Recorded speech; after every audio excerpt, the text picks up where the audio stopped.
Welcome back, everyone, to a brand new TV show spoiler review here on Max Talks Movies. And today, we're finally, sadly, talking about the season 1 finale of Ahsoka on Disney Plus, called "The Jedi, the Witch, and the Warlord." We're going to break down the episode, what I think they should do moving forward, what they could be doing moving forward.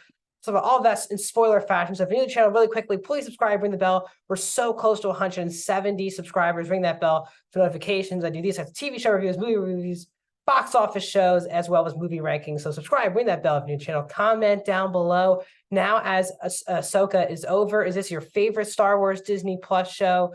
Where does this rank for you overall in Star Wars mythology? Let me know all your thoughts of it in the comment section down below. I love responding and having fun comments as of late with you guys. As of late, also please like the video, the thumbs up button. That is how you support this channel. So as we wrap this up, my general thoughts. Now, as you can tell, this review obviously came out on Thursday night, and this is a full day and a half. Really, I did watch the episode on Tuesday night, so I've really had just over a day to kind of think about it. And I really did, before I wanted to really just gather my thoughts before I did this review, because usually I either been filming right after I watch the episode, or I sleep on it and then wake up on Wednesday and do a review. But this time with the season finale, I really just wanted to take it in and really reflect on what I liked about the episode. Now, yes, did I watch people's reactions? Of course, but my gut reactions, Star Wars is very personal to me. It means a lot to me. It's my favorite franchise out there. So a lot of things are just very directed at me. So I really just wanted to sit on it, see how I felt about it a day or two afterwards, and then give my review. So my overall thoughts on this specific episode is that I thought it was a good episode. I don't think it was nearly a great or fantastic episode that I think really the last couple episodes have been. Obviously, episodes 5 and 6 were really fantastic. I also really enjoyed episode 7. And while I don't think this reaches the heights of episodes 5 and 6, I don't think this is a bad episode or a bummer way to end the series. I still feel like it gives us a lot of hope moving forward for really the Filoni-Favreau universe moving forward. Now, I've seen out of nowhere, I felt like the show was kind of unanimously liked, but it seems like people aren't fully on board with the show.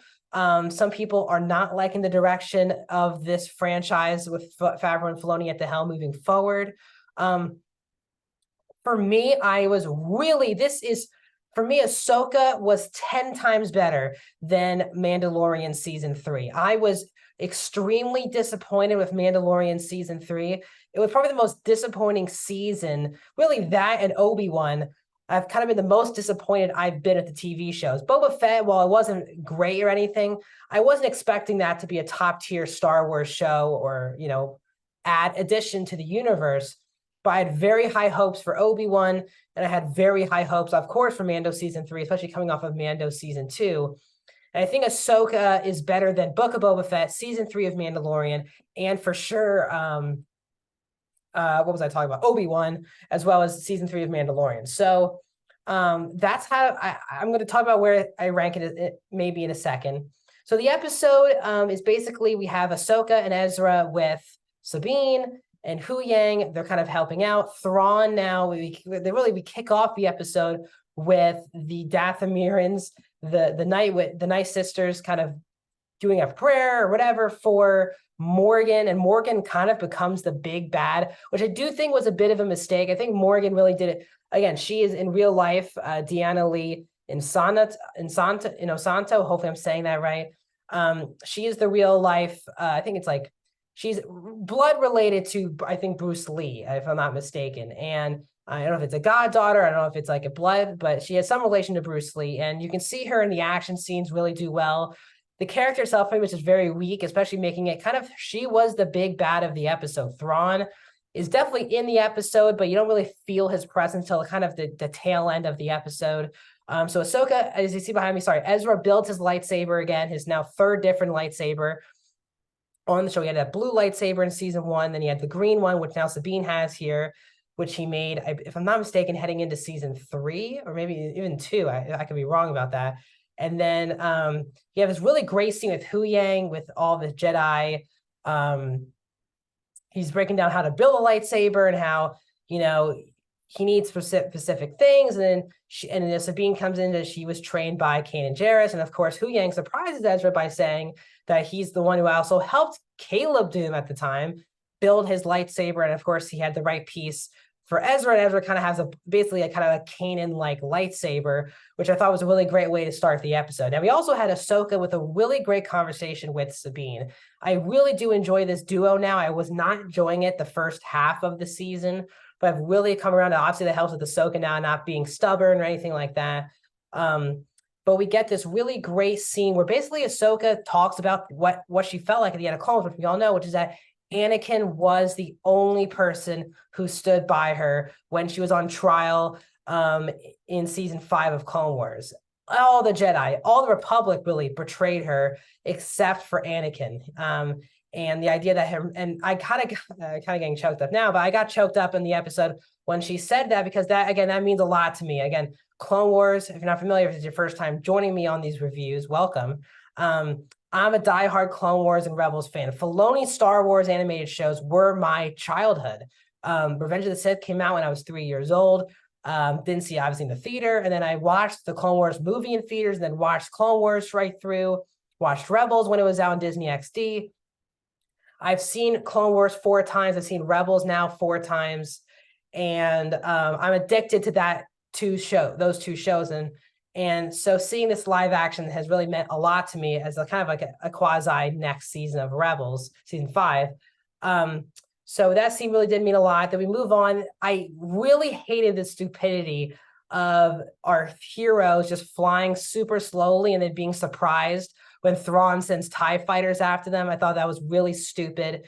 They get to the temple. I'm gonna really go fast forward through this so I can get my overall thoughts out of the way, which is what you guys probably want to hear because you've seen the episode. But we get kind of the Night Sisters magic used in the Stormtroopers. Morgan's given the same blade that Mother Talzin had in Clone Wars, which I thought was really good. I think they said it was the Sword of Talzin. And then as we continue on, the Stormtroopers themselves also, when they get killed, also have that Night Sister magic. So they're like zombies, which you have not seen in Star Wars. Ezra is flown onto the ship with Thrawn.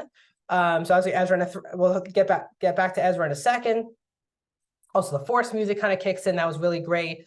Then we move on to Ahsoka. Sabine stays behind to help Ahsoka. Ahsoka kills Morgan, and Ahsoka and Sabine are trying to chase after Thrawn's ship, which obviously has the light speed thing, so they can go back to their world. And Thrawn basically says, I'm not going to take a chance. I cannot take a chance. You're the master of Anakin Skywalker, and who knows what you could become. And clearly Thrawn's clearly alluding to the fact that he knows that Ahsoka is the apprentice of that Anakin Skywalker was Darth Vader. And I thought that was, you knew that in the novels, but not this kind of seeing Thrawn allude to that here was really good. And Thrawn says, long live the Empire, and him and Ezra go back to the galaxy. So they flip-flop. Sabine and Ezra went from their own galaxy to Peridia, and now Ezra and Thrawn went from Peridia to back to our galaxy. Very interesting that they did this. I'll let you know what I thought of it in a second. So we kind of have like an epilogue here towards the end of the episode where Ezra returns to home base with Hera.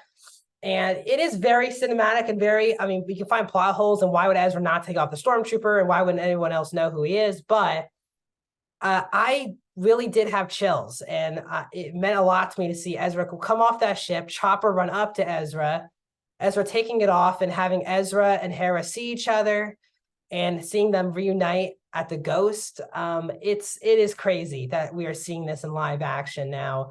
And I do want to say also right away, I want to give a lot of credit to sorry, I'm trying to say Iman Esfandi, who is playing Ezra Bridger. He literally is Ezra to me. I think this is the best casting of the entire show, meaning from animated characters to live action that we've seen in Star Wars. Now, I know Katie Sackhoff did voice the character, but this really just feels like Ezra to me. And on this show specifically, this is the best jump, I think, from animation to live action, is the performance of Esfandi as Ezra Bridger. It's so moving that you just feel like this is Ezra from Rebels. And I just feel like it's really an exceptional performance. And I cannot wait to see, obviously, Lars Mikkelsen as well as Thrawn. Everyone's really great on the show.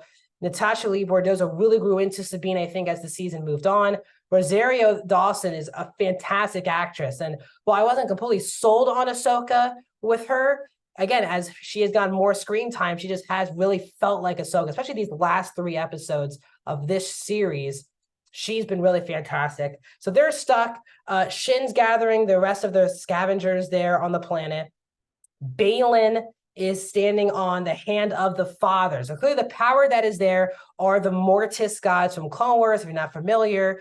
The Mortis gods were a couple episode arc in Clone Wars where they went to a galaxy, Obi-Wan, Ahsoka, and Anakin. And the Mortis gods are kind of the overarching divided of force. You have the Father, who's kind of the gray area. You have the Son, who is the dark side, and you have the light side, which is the daughter, who is now Morai, which is the bird that Ahsoka sees in the end of this episode. That's been following her around since Rebels. We saw Morai at the end of Clone Wars, and we also saw Morai pop up in Mandalorian season 2. It is really a shame because Baylan and Shin very much got sidelined this episode.